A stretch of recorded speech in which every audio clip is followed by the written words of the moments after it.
Balik lagi di pelajaran TPO kelas 12. Kita masih tentang tablet. Ya. Kita masih tentang tablet dan materi yang akan kita belajar bareng-bareng hari ini adalah tentang cara pembuatan obat tablet ya. Nah, ini adalah nah, yang ini adalah serbuk-serbuk dari si zat yang akan kita buat ya. Biasanya kalau pada proses pembuatan tablet, si zat yang masih bentuknya serbuk itu nggak akan langsung dicetak, nggak akan langsung dikempa. Biasanya dibikin granul ya. Nah, ini namanya granul. Prosesnya namanya adalah granulasi ya. Jadi granulasi itu adalah proses perubahan dari serbuk menjadi granul, namanya granulasi. Serbuk menjadi granul itu apa sih? Nah, granul itu seperti kumpulan serbuk, tapi dia lebih besar ukurannya dari serbuk dan lebih padat. Biasanya bulat-bulat gitu, kayak apa ya? Kayak geruntul-geruntul gitu ya. Nah, itu ya granul. Nah, kalau pada proses pembuatan tablet, 3 komponen yang sangat diperlukan yaitu adalah zat pengisi, zat pengikat, dan zat pelincir. Kemarin udah dijelasin pengisi itu apa, pengikat itu apa, dan pelincir itu apa. Jadi itu adalah zat yang biasanya dibutuhkan. Ada juga zat penghancur ya, dan zat penahan lembab ya, atau pengabsorpsi supaya si tabletnya itu nggak jadi menyerap air ya gitu. Nah, ada 3 metode pada saat pembuatan tablet. Yang pertama adalah granulasi,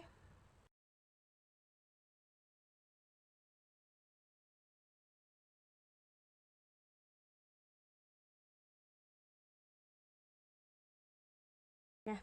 Nah, yang granulasi basah dulu. Granulasi basah berarti ada proses pembuatan granul ya, dengan cara dibasahi. Berarti prosedurnya itu semua zat ya dikumpulkan, lalu disemprot pengikat ya, pengikat terus penghancur, itunya dengan cara dibasahi. Jadi dicampurnya menjadi basah, lalu di oven ya, prosesnya ya. Lalu di oven, setelah di oven nanti akan mengering ya, terjadilah granul-granul, baru dicetak ya gitu ya. Jadi dengan cara pencampurannya tuh dengan cara dibasahi dan ada proses pengovenan. Jadi ini cocok banget buat zat-zat yang tahan panas, dia tahan air juga, jadi tidak berubah pada kestabilannya pada saat dicampurkan dengan air, dan tahan panas juga gitu. Nah, kalau misalnya yang metode granulasi basah ini keuntungannya lebih banyak ya, keuntungannya lebih banyak. Jadi sebenarnya si tabletnya juga jadinya lebih bagus ya dibanding sama yang lainnya. Cuman ini kekurangannya biayanya cukup tinggi, terus tidak cocok untuk zat-zat yang tidak tahan terhadap panas dan tidak stabil terhadap air gitu. Jadi prosesnya tadi ada proses pembasahan dan ada proses pengovenan kalau yang granulasi basah itu ya. Nah, yang kedua adalah granulasi kering. Granulasi kering itu sama, dia dibikin granul juga ya. Bedanya itu tidak ada proses pembasahan, tidak ada proses pengovenan juga. Jadi ya, pahami, dicatat juga ya. Prosesnya adalah pencampuran seluruh bahan. Setelah itu dicetak menjadi tablet yang besar ya, namanya slugging ya. Slugging. Slugging, setelah dicetak menjadi tablet yang besar, dihancurkan si tablet yang besarnya. Tapi nggak hancur sampai serbuk ya, dihancurkan seperti bentuk granul ya, lalu dicetak gitu. Jadi di sini ada pengempaan tablet menjadi lebih besar, kemudian dihancurkan, dikempa lagi menjadi tablet yang lebih kecil atau sesuai dengan yang diinginkan gitu ya. Nah, ini keuntungannya peralatannya lebih sedikit ya, karena pencampurannya juga gampang, tinggal dicampurin aja. Terus baik untuk zat aktif yang tadi sensitif terhadap air dan panas ya. Misalnya dia nggak bisa nih dipanasin, nggak bisa nih dia dicampur air, makanya di granulasi kering gitu ya. Nah, selanjutnya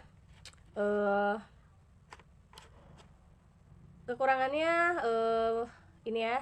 Jadi kekurangannya itu berarti dia harus punya 2 mesin cetak. Yang pertama cetak obatnya, yang kedua cetak buat bikin tablet gedenya. Jadi slugging itu kan dia mencetak tabletnya lebih besar ya. Nah, yang sisa lagi ini gitu.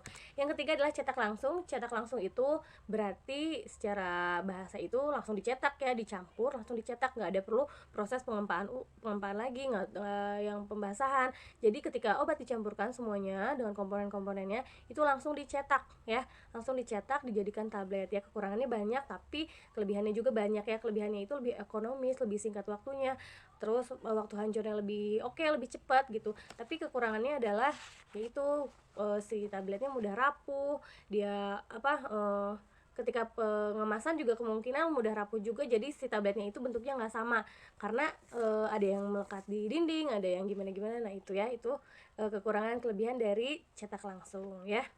Nah selanjutnya kita ke jenis kerusakan tablet ya.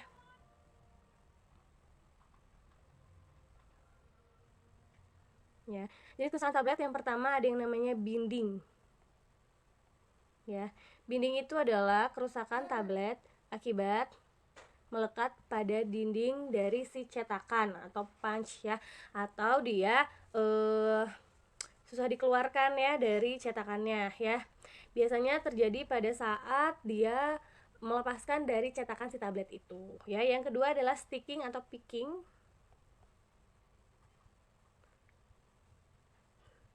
ya. Sticking atau picking itu dia menempel pada dinding atau pada apa ya, atas dan bawah ya, atas dan bawah dinding. Jadi gini, tablet itu kan bentuknya gini ya, gini. Kalau di dinding itu dia tempelnya pada dinding si pinggirannya. Kalau sticking itu dia menempel pada punch atas dan punch bawah ya, gitu. Jadi pas di press ada yang nempel di atas dan di bawah, itu namanya adalah sticking atau picking ya. Tuh. Selanjutnya ada whiskering. Jadi yang whiskering itu dia tidak pas pada ruang cetakannya. Jadi ketika dia dicetak ya, si zatnya itu ada terjadi pelelehan zat aktif, biasanya jadi lebih banyak gitu. Jadinya gak pas pada cetakannya tuh gitu. Yang keempat ada yang namanya ya. Yang keempat ada yang namanya splitting. Splitting atau capping ya. Ya, splitting atau capping adalah kejadian di mana si tablet itu rusak dengan cara belah ya. Jadi ketika dipres ya, setelah itu pas tabletnya diambil ternyata tabletnya belah ya, bagian atas dan bagian bawahnya itu terpisah, itu namanya splitting atau capping. Yang kelima ada yang namanya mottling ya. Mottling itu dimana kerusakan tablet akibat warnanya tidak merata ya. Jadi ya misalnya warnanya merah sama kuning itu kan jadinya orange ya. Jadi kemungkinan ada yang sebelah sini merah, sebelah sini kuning atau orange ya, atau kebalikannya lah gimana ya. Jadi ini tidak merata warnanya. Jadi kan kalau obat itu biasanya harus homogen ya warnanya, jadinya misalnya sama warnanya orange, semua orange ya. Ini kalau mottling itu ada suatu zat warna yang tidak tercampurkan, jadinya warnanya beda-beda gitu. Yang terakhir ada yang namanya crumbling. Ya, selanjutnya ada crumbling. Crumbling ialah dimana kerusakan tablet akibat kerapuhan atau retak, biasanya kurang dari tekanan dan berkurangnya zat pengikat itu ya. Crumbling biasanya si tabletnya itu rapuh apalagi pada saat pendistribusian. Jadi kan pada saat pendistribusian tuh si tablet itu udah di ada yang di box, ada yang di stripan. Nah pada saat pendistribusian si tabletnya itu nggak kuat ya, jadinya rapuh gitu ya. Itu 6 kerusakan tablet. Sekarang kriteria tablet yang baik.